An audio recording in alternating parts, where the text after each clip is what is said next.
अगले 2 साल में, 1.5 साल में, क्या पता ये एक पेंडेमिक और प्लान कर दे और फिर से आपको घरों में बंद कर दे, फिर आपको ई वॉलेट चलाना पड़ेगा। कह दे भाई यूपीआई बंद हो रहा है, ई वॉलेट ही चलेगा, और जो कॉर्पोरेट से वो कहेंगे वही सैलरी ई वॉलेट में आएगी।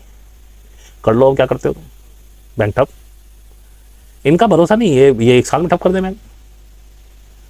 लेकिन मैं घबराता नहीं, डरता नहीं, क्योंकि परिवर्तन होना ही है। दिस इज इनएविटेबल, इसे टाला नहीं जा सकता। और जैसा कि मैं हमेशा सिखाता हूं, नदी की धार के साथ बहो, कम एफर्ट में ज्यादा दूरी तय होगी। आप हालांकि बल्हारा जी बड़ी मेहनत करते हैं और बड़ी मेहनत करते हैं, लेकिन फिर भी आप एक विरोध तो पैदा कर सकते हैं, लेकिन इसे टाल नहीं सकते। अगर किसान को जो मंडी में अनाज लेके जाएगा उसको ई वॉलेट में पैसा मिलने को मना कर देगा क्या?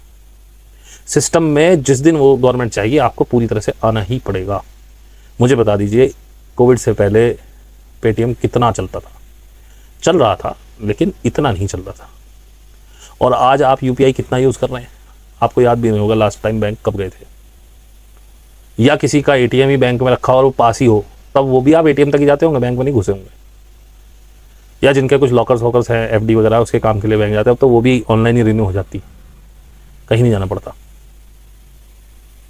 तो भाई साहब, ये भी आपने एक्सेप्ट कर ही लिया ना, ई वॉलेट भी आप एक्सेप्ट कर ही लोगे, और बिटकॉइन भी ऊपर जाएगा ही जाएगा। कहीं मैंने न्यूज़ सुनी थी, मुझे नहीं पता कितनी सच है कितनी झूठ है, कि अमेरिका प्लान कर रहा है कि गोल्ड बेच के बिटकॉइन खरीदे। मुझे नहीं पता। उसके बाद ये ई रूपी, बिटकॉइन, क्रिप्टो, आप देखें क्रिप्टो भी यहाँ पे चलाया जाएगा इंडिया में आगे आने वाले समय में, क्योंकि जब क्रिप्टो से पैसा बनना था तब हमारी गवर्नमेंट ने बैन कर दिया।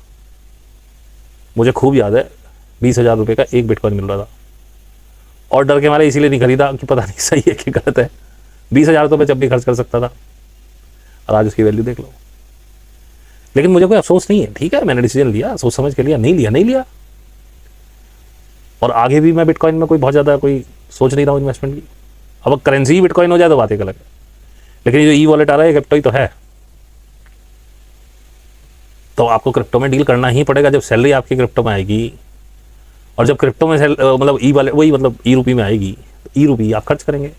अब जिससे आप सामान लेंगे, क्योंकि कैश है ही नहीं, तो उसको भी वॉलेट लेना ही पड़ेगा। ये तो मतलब 1.5 साल में पूरे देश में फैल जाएगा, इसमें कोई बड़ी बात नहीं, आप नहीं रोक पाएंगे, रोते रहो।